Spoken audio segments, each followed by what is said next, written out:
दोस्तों, आज हमारे वीरों ने, हमारे देश के उन योद्धाओं ने हमें अपनी कुर्बानियां देकर, अपने सीनों पे गोलियां खाकर, अपनी जानों को देकर, अपने बच्चों को वीरान करके और बीवियों को बेवा करके हमारे देश को आज़ादी दिलाई, हमारे देश में कानून बनवाए। आज अगर उन्होंने अपनी वो कुर्बानियां नहीं दी होती तो आज हमारा देश आज़ाद नहीं होता। उन वीरों की कुर्बानियों को कभी भूला नहीं जाएगा और हमेशा याद रखा जाएगा। दोस्तों, मैं सुहेल अमरोही मोटिवेशन। ना पूछ ज़माने से क्या हमारी कहानी है, ना पूछ ज़माने से क्या हमारी कहानी है, हमारी तो पहचान यही है कि हम हिंदुस्तानी हैं, हिंदुस्तानी हैं, हिंदुस्तानी हैं।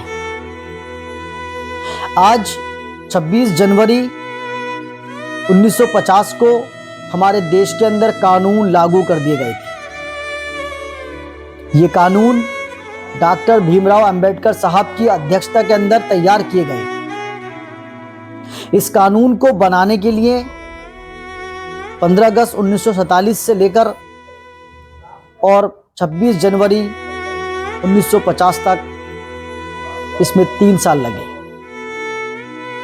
इस कानून को बनाने के लिए बहुत सारे लोगों के सोच विचार किए गए, लोगों की राय ली गई, लोगों को इकट्ठा किया गया, कुछ गिने चुने लोगों को इकट्ठा किया गया, जो उस वक्त जो कुछ लोगों को एक वोटिंग करके भी कलेक्ट किया गया और उन सब लोगों की राय ली गई। एक हॉल के अंदर उनको इकट्ठा किया गया और उन सब लोगों की राय ली गई कि अब हम इस देश को कैसे चलाएंगे, क्योंकि 15 अगस्त 1947 के बाद हमारा देश बिल्कुल फ्री हो चुका था, यानी कि कोई भी कानून हमारे देश के अंदर नहीं था। कानून तो सिर्फ अंग्रेज़ों के ही कानून थे। तो जब हमारा देश आज़ाद हुआ तो वहाँ अंग्रेज़ बोले कि जब तक आपके देश के अंदर कोई कानून नहीं है तब तक हम आपके देश की देखभाल देखरेख तब तक हम करेंगे।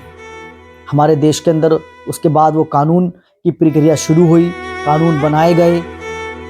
कानून बनाने के लिए सोच विचार किए गए कि भाई हमारे देश को किस तरह से चलाया जाएगा, कैसे कैसे देश को चलाया जाएगा, इतना बड़ा देश है, कैसे, यानी कि एक प्रधानमंत्री होना चाहिए, एक मुख्यमंत्री होना चाहिए, देश को चलाने के लिए एक प्रधानमंत्री, एक उपराष्ट्रपति, एक राष्ट्रपति, गृह मंत्री, यानी कि अलग अलग इस तरह के ये सोचा गया। फिर उनके काम होते हैं कि भाई एक अगर स्टेट को चलाना है तो मुख्यमंत्री होगा, एक मुख्यमंत्री का काम एक अलग है, तो सिटी को कौन चलाएगा, सिटी के अंदर कौन लोग चलाएंगे तो वो लोग कौन होंगे। इस तरह से लोगों को डिसाइड किया गया, लोगों के बारे में सोचा गया। और अगर कोई किसी के साथ गलत करेगा उसको कौन सी धारा के तहत सज़ा दी जाएगी, कौन सी धारा लगा करके उसको उसके गुनाह की सज़ा उसको दी जाएगी। ये इस तरह से सारी प्रक्रिया शुरू हुई। इस प्रक्रिया को 3 साल लगे, यानी कि 26 नवंबर 1949 को हमारे देश के अंदर कानून बन गया था। कानून सारा बन करके इकट्ठा हो चुका था। उसके बाद उसको 2 दिन के बाद लागू हुआ था ये 26 जनवरी, आज के दिन 26 जनवरी 1950 को हमारे देश के अंदर ये कानून लागू कर दिए गए, जिससे आज हमारा देश कानून के दायरे में रहकर आज हमारा देश चल रहा है। संविधान के जरिए आज हमारा देश चलता है। सारे ऊपर से लेकर के नीचे तक जितने भी अधिकारी होते हैं वो सब एक कानून के दायरे में रहकर के काम करते हैं। मैं आज इस 26 जनवरी के मौके पर आज मैं यही बात समझाना चाहता हूं कि तब हम लड़े थे गोरों से, आज हमारी लड़ाई है रोजगार से, तालीम से, कारोबार से, अपने सपनों से, अपने घर वालों को सपनों से, अपनी इच्छाओं से, अपनी नफ्स से, अपने बर्बाद करते हुए टाइम से। आज हमारी लड़ाई है हमारे खुद से।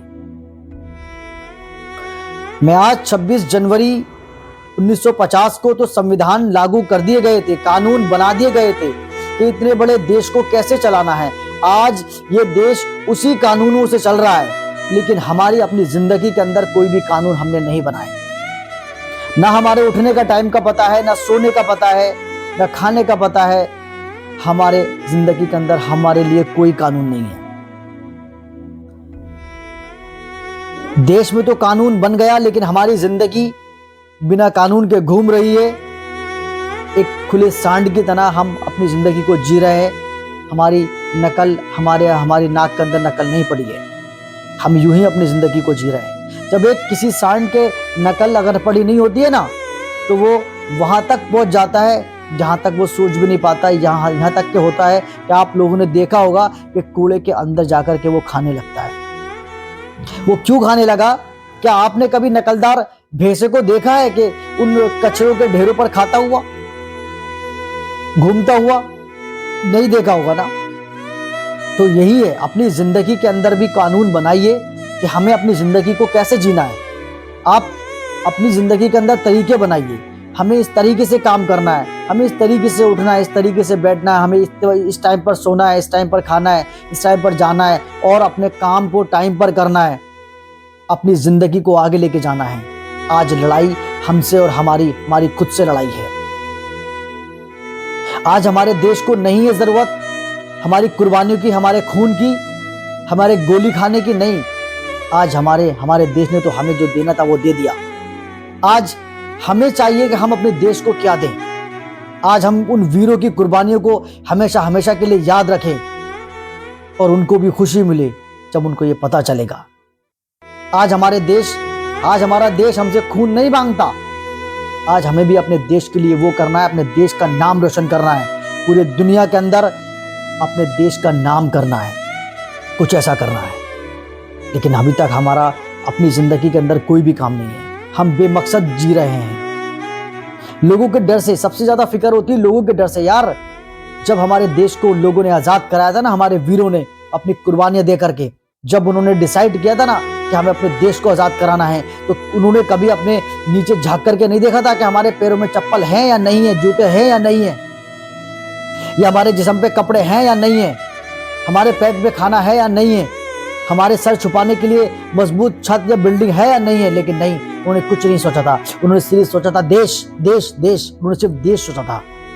उन्होंने जिस तरह से घोड़ा के चारों तरफ वो बांधे थे ना कि उसको इधर का या उधर का दिखाई नहीं देता है, उन्होंने अपने देश को आजाद कराने के लिए अपने आंखों पर सिर्फ वो पट्टे बांध लिए थे। सिर्फ उनको टारगेट था सामने, अंग्रेज, उनको भगाना है, देश को आजाद कराना है, बस। उन्होंने फिक्र नहीं करी, उन्होंने नहीं सोचा कि हमारे पास बंदूक नहीं है, हमारे पास गोलियां नहीं है, बारूद नहीं है, बम नहीं है, तलवार नहीं है, हथियार नहीं है, हमारे पास मजबूत वो बिल्डिंग है वो नहीं है, सर छिपाने के लिए हमारे पास कुछ नहीं है, हम कैसे लड़ेंगे? उन्होंने नहीं सोचा। हम कैसे इनका मुकाबला करेंगे? हमारे पास तो कुछ भी नहीं है।